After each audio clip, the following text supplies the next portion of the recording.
I'm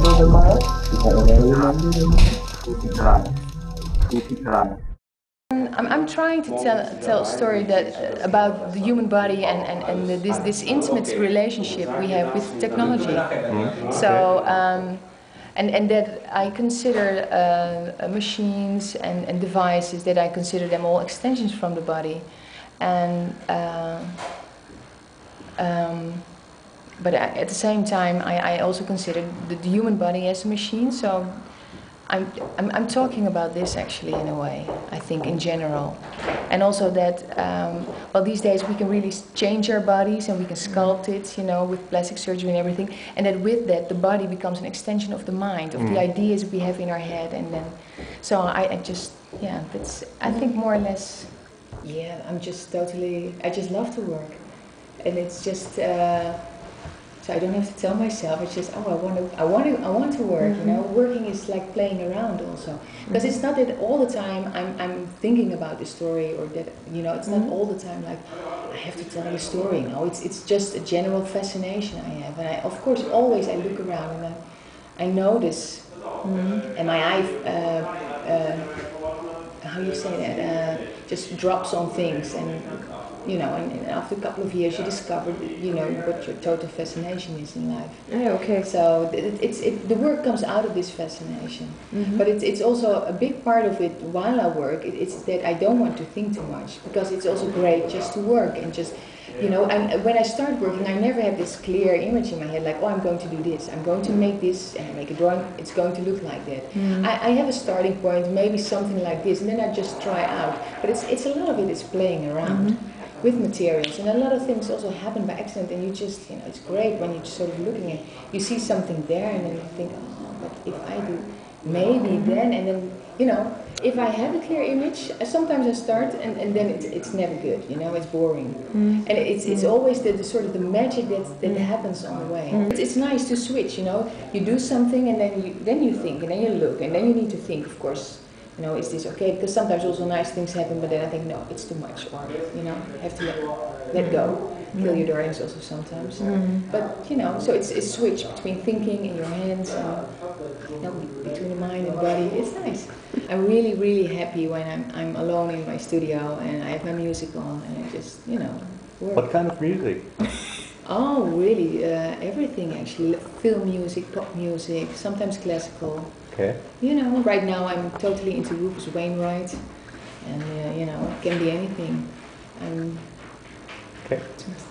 No, when I was a child, when I was like 14 or something, I thought like, oh, I want to be an actress, but then on stage, not movies, but on stage. So I did it also in school, but then I found out, oh my God, I feel terrible when I'm on stage because I get shy, and also this camera, and you know, I'm not so. I become so aware of myself.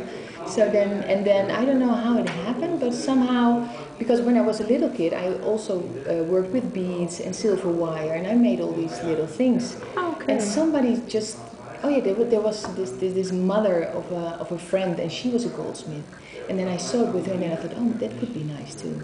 So I did, after high school, I did a course, and then I went to this technical school for goldsmithing.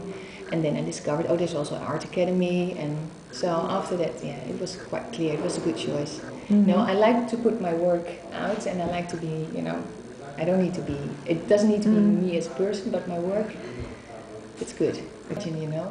You need to be a certain type, also to be an artist in your studio, you need to be a certain type, you need to like the loneliness also. I also saw that a lot of people with whom I graduated, you know, some of them couldn't handle the loneliness, you know, being on your own and making all the decisions yourself.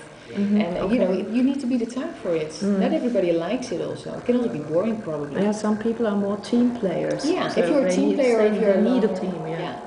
Inspiration. Well, make sure you have fun.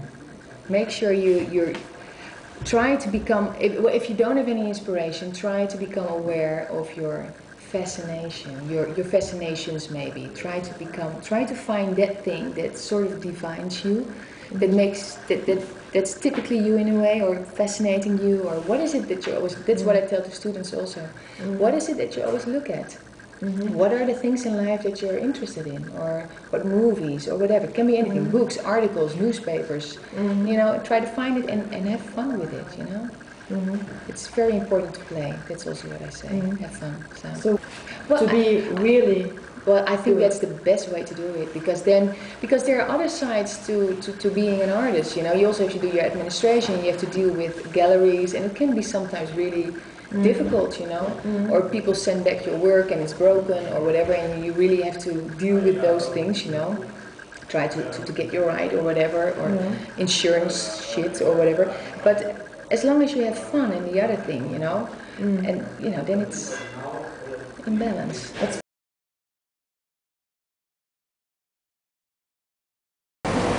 I should say definitely Rafael van Oostlaar, but he already suggested that one, eh? Okay. Yeah, he's a lot of fun, I thought. So he interviewed me for the book, and he was so much fun. So I think definitely that will be nice.